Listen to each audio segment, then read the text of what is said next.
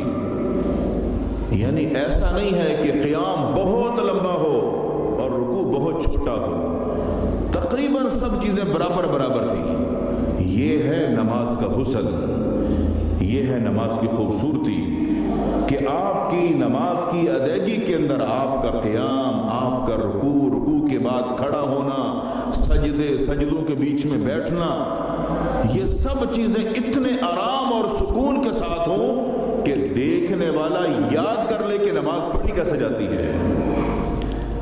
اور یہ صحابی رسول جو بیان کر رہا ہے، اس سے بڑھ کر اور کیا وضاحت ہو سکتی ہے. اس حدیث کو، یہ حدیث صحیح مسلم کی ہے، اس حدیث کو سامنے رکھ کر ذرا نمازی اپنی نماز کو، اس کی جلد بازی کو، اس کی کیفیت کو ذرا چیک تو کریں کہ ہم ایسا کرتے ہیں کیا.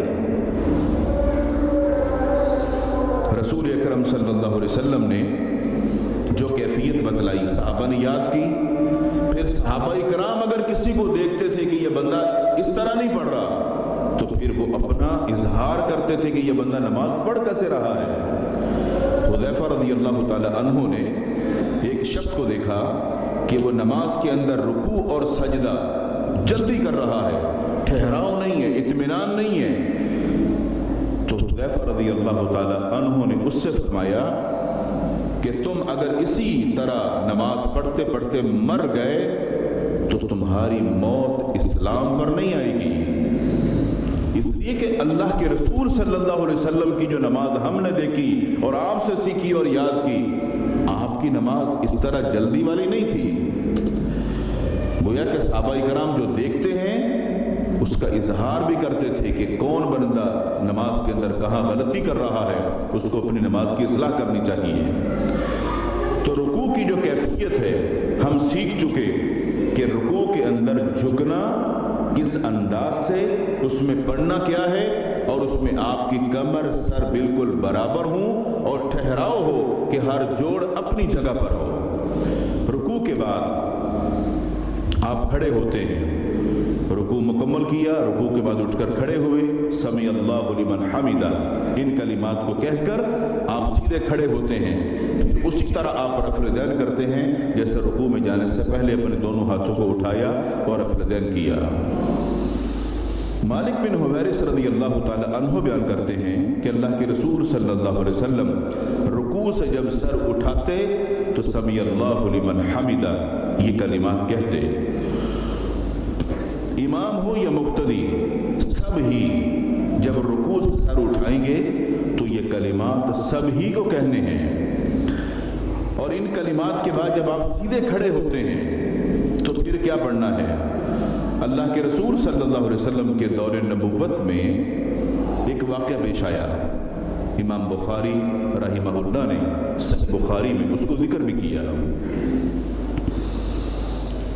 امام بخاری نے ذکر کیا کہ اللہ کے رسول صلی اللہ علیہ وسلم کے ساتھ جو صحابہ کرام نماز پڑھ رہے تھے، ان نماز پڑھنے والوں میں ایک شخص جب اس نے رکوع سے سر اٹھایا تو اس نے زور سے بآواز بلند ربنا لک الحمد حمدا کثیرا طیبا مبارکا فی ان کلمات کو زور سے کہہ دیا.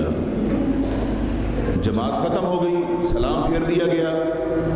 اللہ کے رسول صلی اللہ علیہ وسلم نماز کے بعد گھوم کر چہرہ مبارک مقتدیوں کی طرف کر کے بیٹھا کرتے تھے.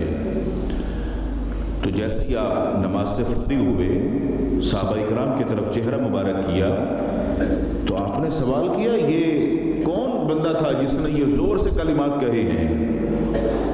تو لوگ سہم گئے، خاموشی طاری ہو گئی. آپ نے ارشاد فرمایا کہ یہ کلمات کہنے والا کون تھا. ایک شخص ڈرتے ڈرتے کھڑا ہوا، کہا اللہ کے نبی صلی اللہ علیہ وسلم یہ کلمات میں نے کہے تھے.